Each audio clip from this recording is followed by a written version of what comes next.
Here we are again. My apologies for the wind. Can't control the wind. Or sometimes we think we can. I'm pretty amazed these days at the defeatist attitude among most people I speak to, especially in this country. There seems to be this consensus, this unwritten consensus that you can't fight City Hall. There seems to be this unwritten consensus that the corporate sector and the government is so strong that you can't change policy direction. And the tragedy about these ideas is these are the very ideas that those people who own the means of production, distribution, exchange and communication and pull the strings of the parliamentary puppets want you to believe. That resistance is useless, that we need to knuckle under and march to their drumbeat, to their deregulation drumbeat, to their globalisation drumbeat, to their corporatisation drumbeat, to their privatisation drumbeat. Resistance is useless. Democracy no longer lies in the hands of a people. Democracy no longer is the rule of the people, by the people, for the people. Democracy has become to a significant degree the plaything of unelected corporations and corporate leaders who set the parliamentary agenda.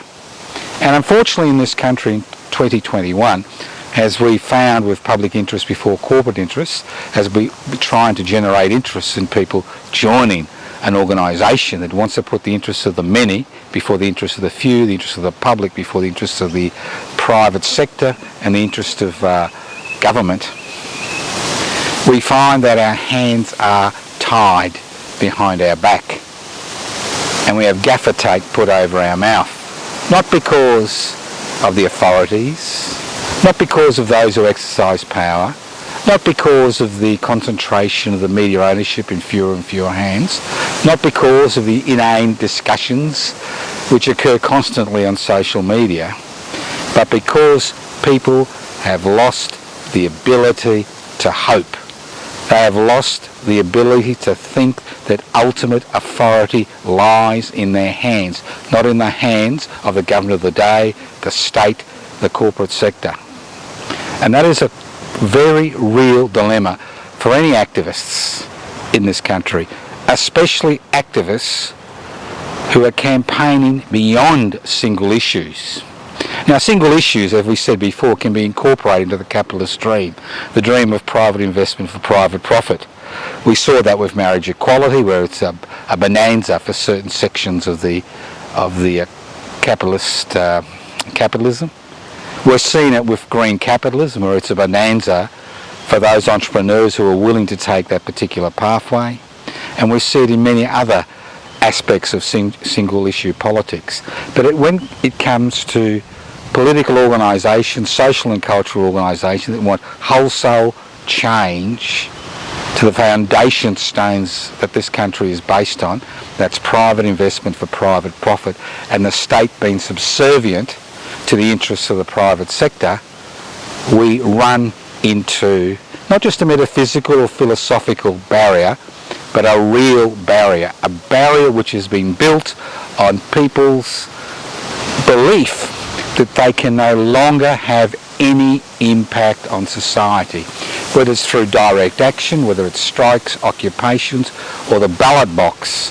Fewer and fewer people now believe they have the capacity to change the direction that their nation state has taken. Now, when we look overseas, we see a different picture.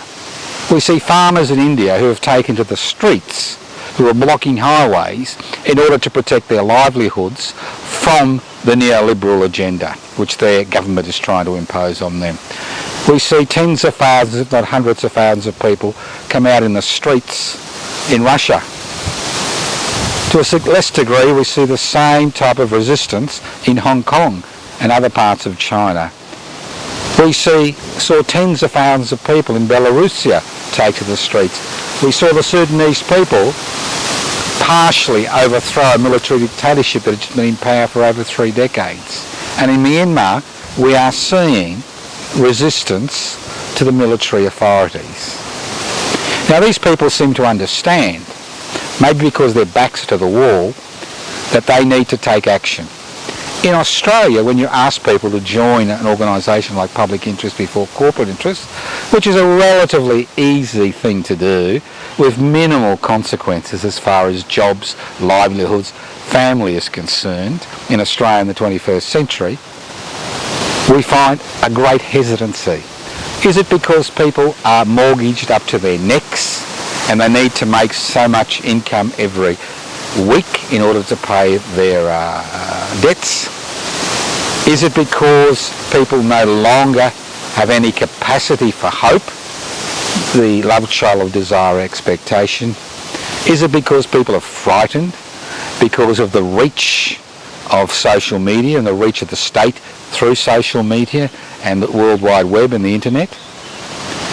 Or is it because people not that interested until it impacts them personally? So this is a real dilemma that we face. If people believe you can't fight City Hall, well then nothing ever changes. 300 years ago, when a few Quakers met in a corner somewhere and began the anti-slavery movement, a movement that blighted the lives of tens of millions of people and blighted the lives of their overseers and masters for generations, do you think they said to themselves, you can't fight City Hall? Although there are other Christian sects who said that slavery was in the Bible, as we saw some Muslim sects say that of just a few years ago. Do you think they gave up? Do you think they stopped agitating? When women first agitated for the vote in parliamentary elections, when a few gathered, do you think they stopped? When the Tolparta martyrs met in 1826 in England and swore an oath to form a union, 6 people who were then tried, jailed, transported to Australia, do you think things stopped? When the Chartists were involved in their rebellion to achieve universal male suffrage, did they think you couldn't fight City Hall? And let's not forget that in those days the power of the state was much more extensive than it is in 2021 in terms of the state being able to do what it wanted with minimal outside scrutiny. In an era where we have instant communication around the world, it's much more difficult for the state to take that type of action. So what's the fear? What is the fear? We may not be able to beat City Hall, but we can fight City Hall. We may not be able to convince our fellow citizens and residents in this country that we need a new way of thinking, that we need to nationalise our resources and give no compensation to the corporations that currently own those natural resources. We need a new way of thinking. And if we don't have that new way of thinking and people put their heart and souls into those campaigns, nothing will change. They're happy to step down on single issues. They're happy to do that. They'd even be happy, there are even segments of the capitalist society that'd be happy to enter into a treaty with this country's First Nations people. Although there's resistance, they're happy. And obviously people are being drawn in this country, kicking and screaming, to accept that the climate emergency is real and we need to change capitalist modes of production, but not decentralised as we would propose, but a centralised form which is again owned by unaccountable corporations. So where is the will? Where is the will? After the 1891 strikes that hit the East Countries, the east coast of Australia, the shearers' strikes from Victoria to North Queensland, when those strikes were defeated and the shearers were forced to go back to work under gunfire, did they stop dreaming of change? They changed their tactics and formed the Australian Labor Party. Not the alternative Labor Party which we have today, but the Australian Labor Party. Within a few years, they were knocking on the door of Parliament. People understanding their program. They didn't lose hope. They didn't lose that hope. When the Eureka rebels were slaughtered, massacred on the 3rd of December 1854, did the survivors lose hope? No, they didn't lose hope. They knew they were on the verge of radical change. And within 12 months, the leaders of that rebellion were absolved, acquitted, and found themselves in Parliament.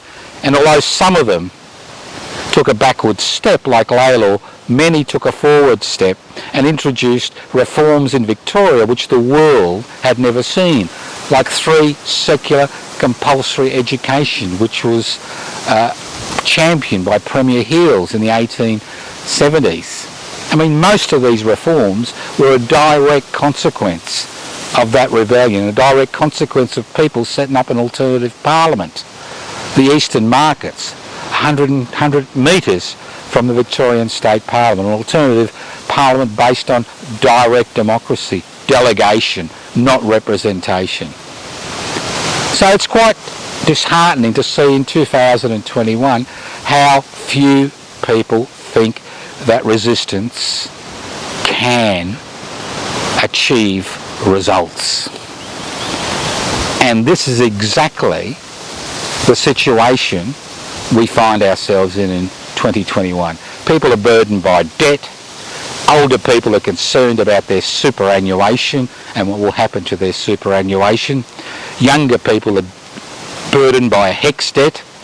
Only 8% of Australians are involved have got enough disposable income to be involved in investment strategy. The other 92%, over 60%, work.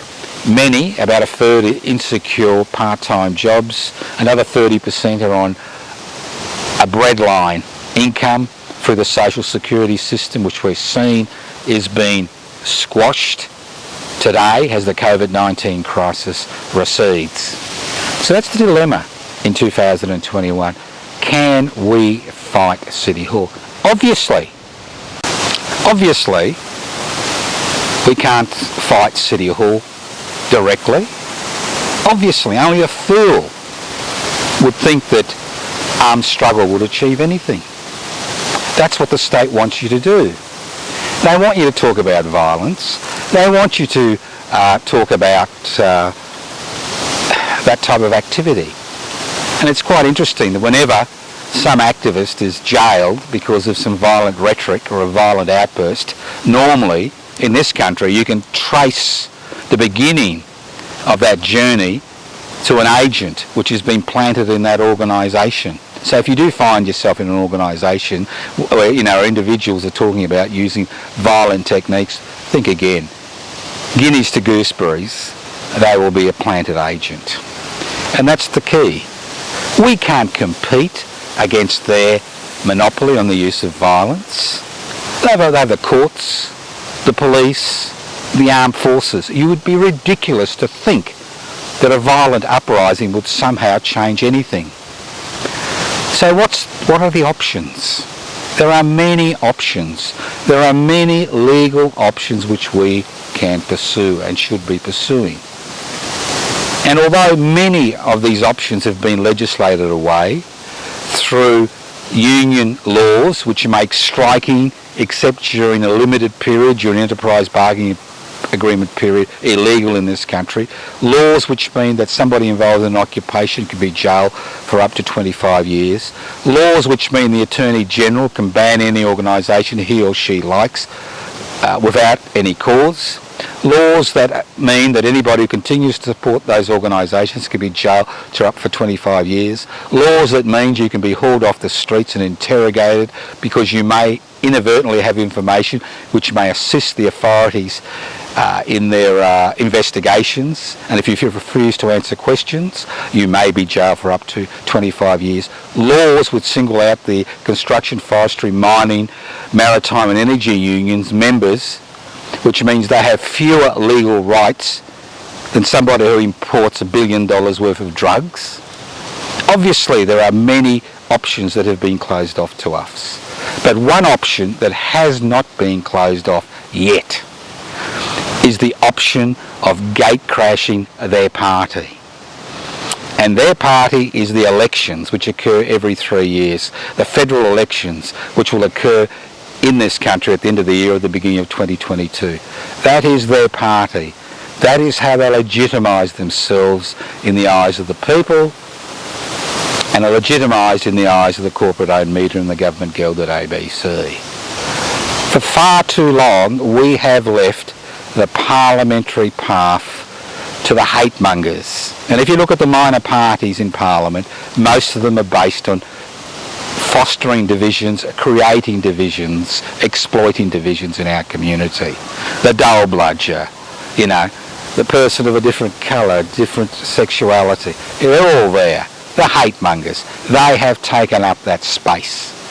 And it's about time that a political party that wasn't just focused on green issues, but a political party which was focused on society as a whole, which wanted to put the public interest before the corporate interest, which wanted to ensure that the needs of the many were met before the needs of the few, which was willing to make radical legislative, bring a radical legislative into Parliament, to be part of that party. There is nothing worse than the drunken uncle at the Christmas party who ruins it for anybody else. Well, it's about time we became a drunken uncle at their election party, and we put forward ideas which look after the needs of each and every citizen and resident in this country, not just that small section of society that owns the means of production, distribution, exchange and communication. And if you think you can't fight City Hall, and if you believe you can't fight City Hall, and if you think that nothing will ever change, just think about the consequences of that decision, and that is business as usual. Do you want to live in a country where it's business as usual? Do you want to live in a country where inequality grows, both economically and in terms of wielding power? Do you want to live in a country of 25 million people on a resource-rich continent that has almost 1 million children living in poverty? Do you want to live in a country where 1/3 of the population unnecessarily lives a hand-to-mouth existence because they're too old or disabled or single parents? And if you do, fine. Fine. Watch TV, surf the net, go into Kinder. But the important thing to remember is that if you want to live differently, if you want a different future for yourself and your children and your grandchildren, it's time you became involved in the fight against City Hall. And when I talk about City Hall, I'm not talking about local government, I'm not talking about state government, I'm talking about federal parliament, where what we see election after election after election after election is a handful of political parties with the same agenda, private investment for private profit, be elected over and over again.